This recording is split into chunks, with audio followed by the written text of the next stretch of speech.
Good morning, good afternoon, good evening दोस्तों। Kevin Lopez back from personal tutor standard 11th geography की playlist आप लोग देख रहे हैं। चैप्टर है chapter 7, that is landform and their evolution.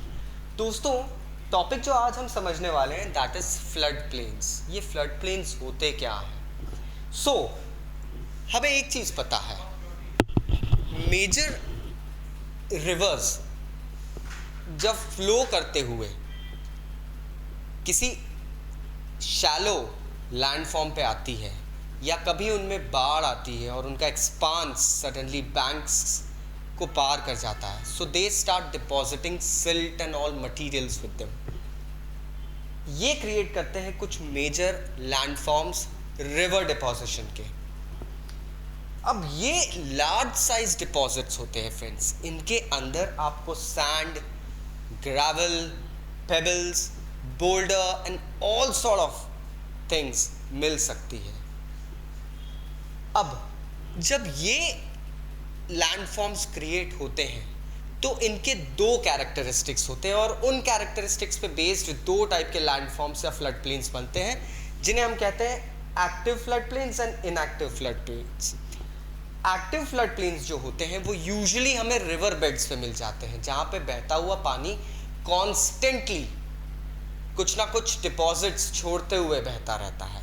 तो अगर आप एक रिवर के बेड में जाते हैं तो आपको all sort of pebbles, gravels, material सब कुछ मिल जाएगा।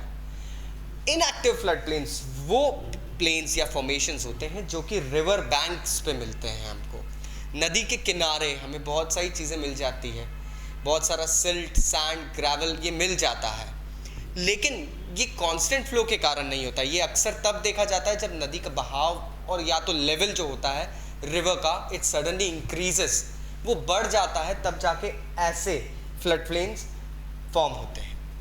अब इनएक्टिव फ्लड प्लेन्स को भी दो सब कैटेगरी में डिवाइड किया गया है।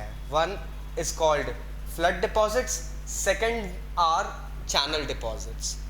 इनएक्टिव फ्लड प्लेन्स में फ्लड डिपॉजिट्स तब बनते हैं जब सडनली नदी में बाढ़ आ गई हो and the water has got voluminous amount of debris, material, silt, gravel and all things in it. So what happens, it goes ahead and deposits it along the banks. इसे कहा जाता है flood deposits.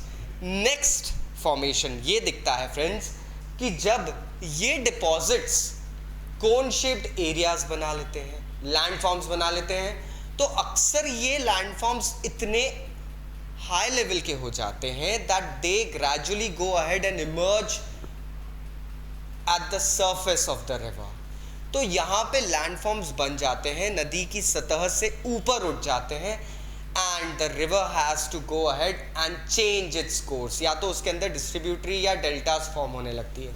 नाउ ये जो channels बनते हैं इन्हें कहा जाता है चैनल डिपॉजिट्स, और ये चैनल्स ऐसे बनते हैं जो एक नदी को बहुत सारे कई टुकड़ों में बांट देते हैं। अक्सर ये डेल्टा रीजन पे ही देखा जाता है दोस्तों।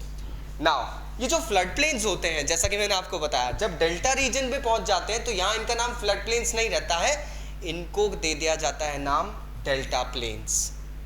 सो I guess now you have gone ahead and understood the topic. Still अगर कोई डाउट्स है तो नीचे कमेंट बॉक्स से कमेंट करिएगा, और please if you are interested in our membership plans having unlimited access to the teachers, to the questions and understanding, please नीचे दिए गए नंबरों पे कांटेक्ट करिए। Thank you very much, take care.